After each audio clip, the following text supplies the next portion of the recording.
Lord Buddha study point में स्वागत है। बच्चों, हम लोग पिछले लेक्चर्स में सीखे थे कि जब वस्तुओं की संख्या के आधारित पर हम लोग संख्याओं का क्रय विक्रय करते, वस्तुओं का क्रय विक्रय करते, तो उसमें लाभ या हानि कैसे फाइंड आउट करते हैं। इस लेक्चर में हम लोग इसी चीज़ का जो केस थर्ड है सीखेंगे कि जब हम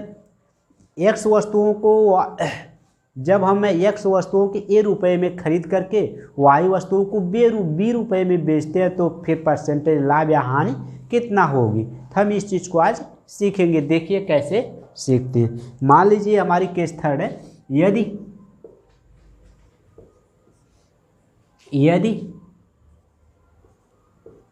एक्स वस्तुएं ए रुपए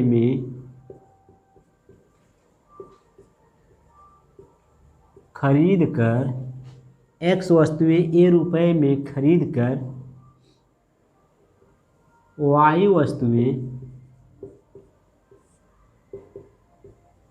बी रुपए में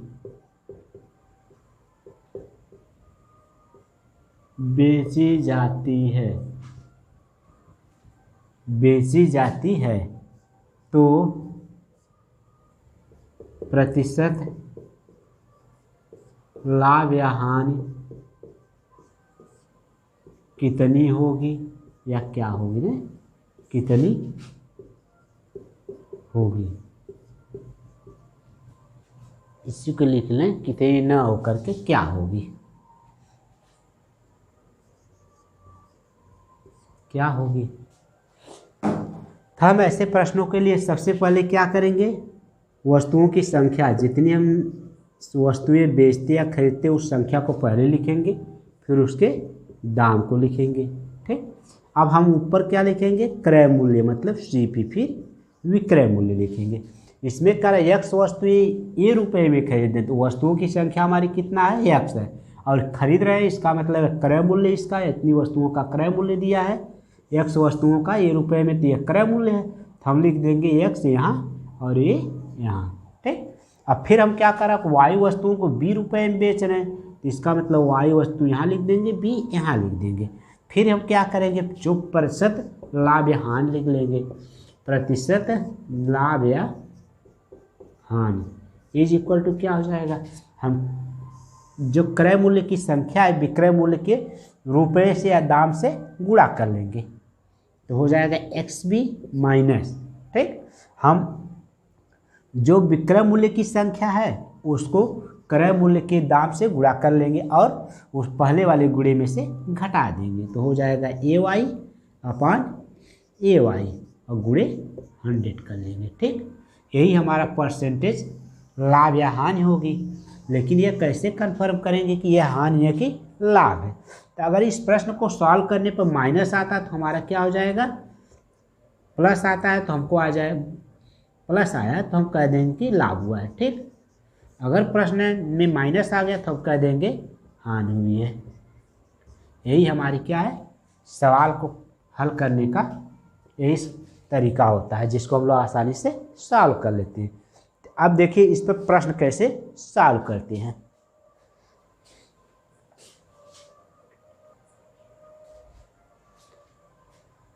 इस पर हम लोग प्रश्न देखेंगे कि यह एक व्यक्ति 8 वस्तुएं 12 रुपए में खरीद करके 6 रुपए में, 8 वस्तुएं 12 रुपए में खरीद करके 6 वस्तुएं 10 रुपए में बेचता है, तो इस पर जो परसेंटेज लाभ या हानि क्या होगी, इसको हम लोग ज्ञात करेंगे। देखें कैसे ज्ञात करते हैं। तो हम लोग सबसे पहले क्या लेंगे, जितनी संख्याओं का, कितनी वस्तुओं को खरीद रहे उसकी संख्या पहले लिख लेंगे, कितने दाम में खरीद रहे उसको बाद का लिखेंगे, संख्या पहले दाम बाद में, फिर पहले ऊपर क्रय मूल्य लिखेंगे, नीचे विक्रय मूल्य लिखेंगे। जैसे 8 वस्तुएं हम लोग क्या कर रहे हैं, 12 रुपए में खरीद रहे हैं ना, 8 वस्तुएं 12 रुपए में खरीद कर तो खरीद रहे हैं, और हमारा क्या 6 वस्तुओं की संख्या 6 है, कितने में बेच रहे हैं, 10 में। तो हम यही हमारा परसेंटेज लाभ या हानि अभी बताए थे कि प्रतिशत लाभ या हानि क्या हो जाएगी।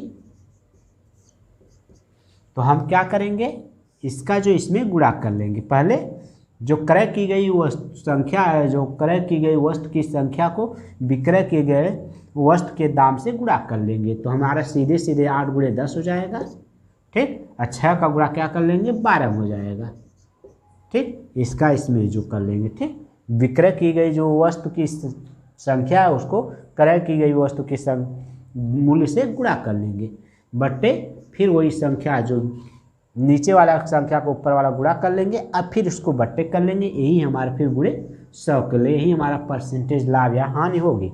देखिए अगर हम लोग 10 में 80 का गुणा करें तो कितना होगा, 10 बटे 80, 12 छक्का 96 अपान 12 छक्का 96 गुणे 100% है ना। अगर हम लोग इसको घटाएं तो देखें क्या आएगा। अगर 80 में से 96 घटाते हैं तो हमारा क्या हो जाएगा, हम लोग छोटी संख्या में से बड़ी संख्या घटा रहे हैं, तो हम क्या करेंगे, छोटी संख्या को बड़ी संख्या में से, आपके दिमाग में ज़रूर आएगा कि हम छोटी संख्या में बड़ी संख्या कैसे घटा देंगे, लेकिन ऐसा नहीं होता। गणित में जो हम लोग बेसिक क्लासों में पढ़ चुके हैं कि जब हमारी घटाने वाली संख्या बड़ी हो और जिससे घटाते वो छोटी हो, तो हम लोग क्या करते हैं, जो पहले बड़ी संख्या में से छोटी को घटा लेते हैं, बड़ी संख्या को छोटी में से घटा लेंगे।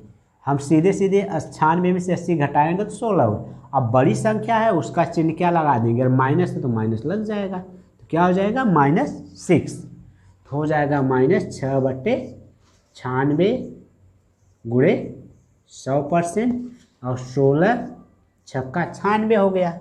और इससे काट देंगे 2 तिहाई 6 और 2 पच्चे 10। अब इसी को अगर हम लोग आगे बढ़ाकर सॉल्व करें तो क्या हो जाएगा, इज इक्वल टू हो जाएगा -50 बटे 3। अब इसी को सॉल्व करते हैं तो हो जाएगा 16 सही 3 एकम 3 छक्का 18 2 बटे 3%। ये हमारा माइनस है इसलिए क्या हो जाएगी, 16 सही 2 बटे 3% की हानि होगी, है ना, हानि होगी। इस तरह से हम लोग प्रश्नों को आसानी से सॉल्व कर सकते हैं, है ना। तो इसी पर बेस्ड और प्रश्न देखते हैं का दो कि और भी प्रश्नों को हम लोग कैसे सॉल्व करते हैं। जैसे एक प्रश्न लेते हैं हम लोग,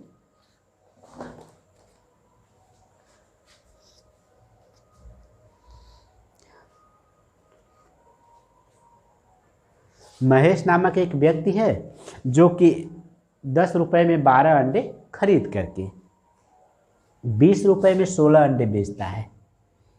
इसको मिटाते हैं।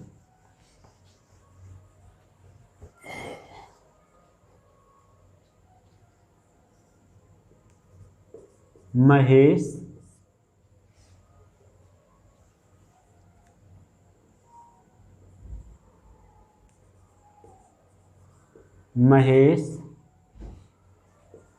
10 रुपये में 12 अंडे खरीद कर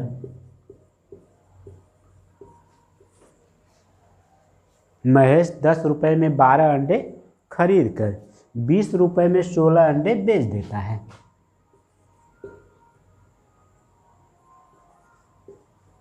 बीस रुपये में 16 अंडे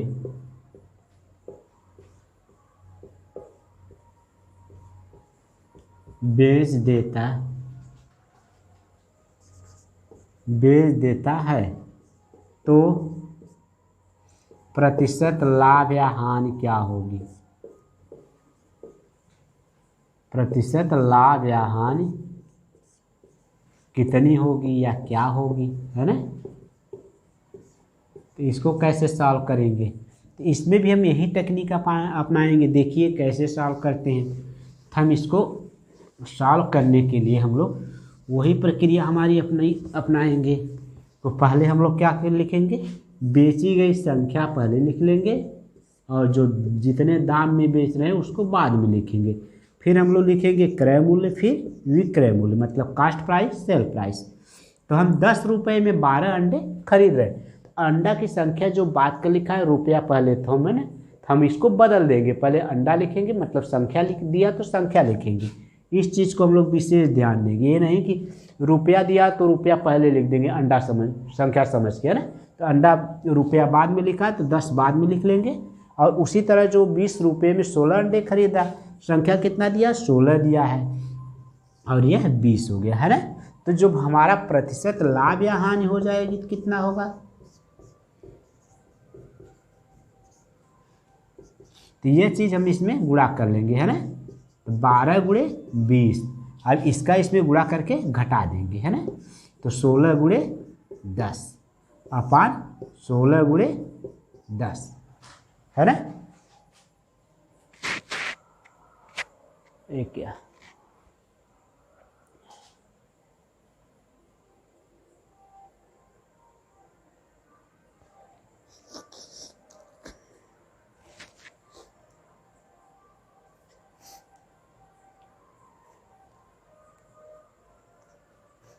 तो हम इसको घटा के फिर यहाँ गुणे 100 कर लें, देखें क्या होता है।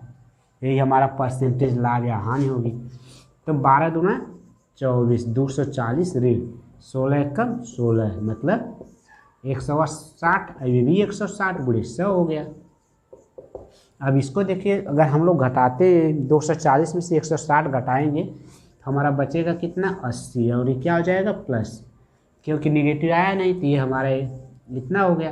ये चीज़ से कट जाएगा, 8 दूना 16 हो गया, ये गुणे 100 है, और इससे अगर काट देंगे इसको तो 150 हो गया। इसका मतलब हमारा क्या हुआ, 50%, और ये क्या आएगा, धनात्मक। तो लिख देंगे अतः 50% का लाभ होगा, 50% का लाभ होगा। तो ऐसे प्रश्नों को हम लोग इस तरह सॉल्व कर लेंगे।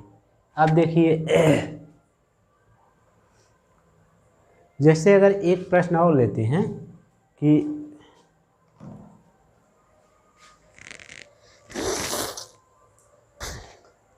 एक दुकानदार है तो वह 15 वस्तुएं बेचता है। एक दुकानदार वो 15 वस्तुएं बेचता है, तो उसको जो है 5 वस्तुओं के विक्रय मूल्य के बराबर लाभ प्राप्त होता है। तो देखिए वो कैसे सॉल्व करते हैं।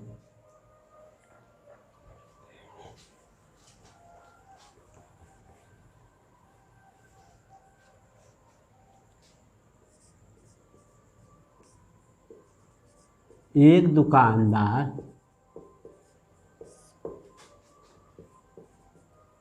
15 वस्तुएं बेचकर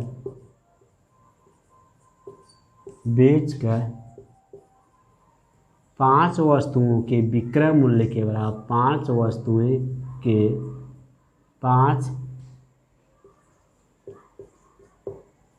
5 वस्तुओं के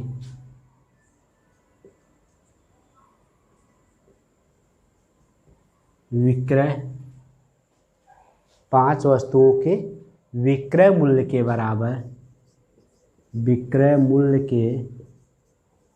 बराबर लाभ प्राप्त करता है, लाभ प्राप्त करता है।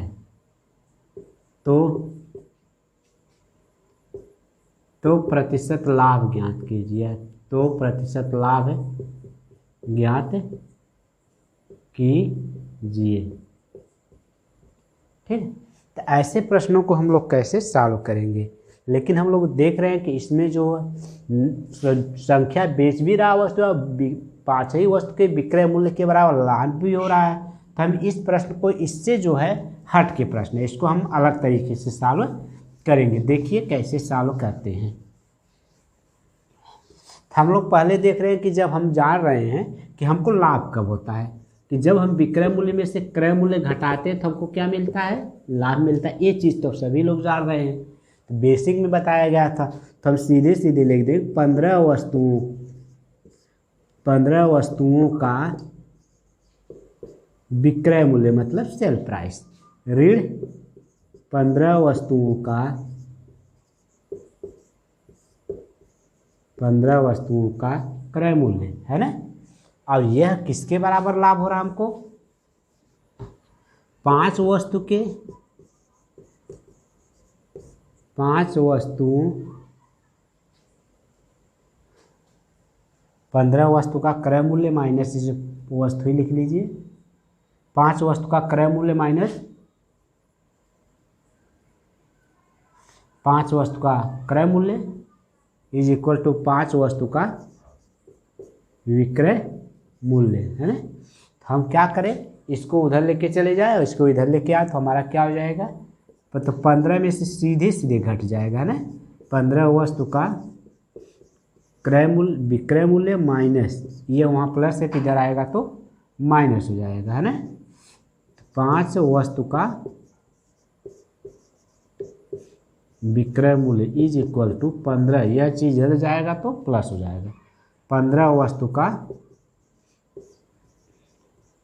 क्रय मूल्य, अब ये चीज जब यहाँ घटेगा तो हो जाएगा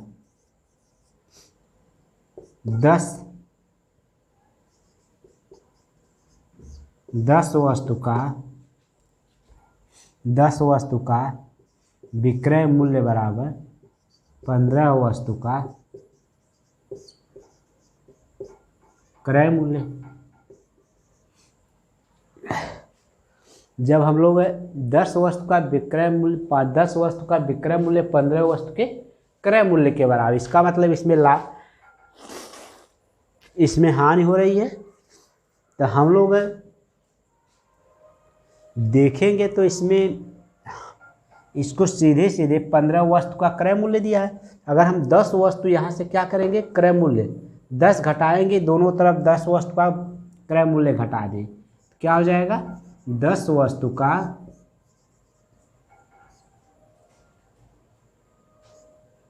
वस्तु का विक्रय मूल्य माइनस 10 वस्तु का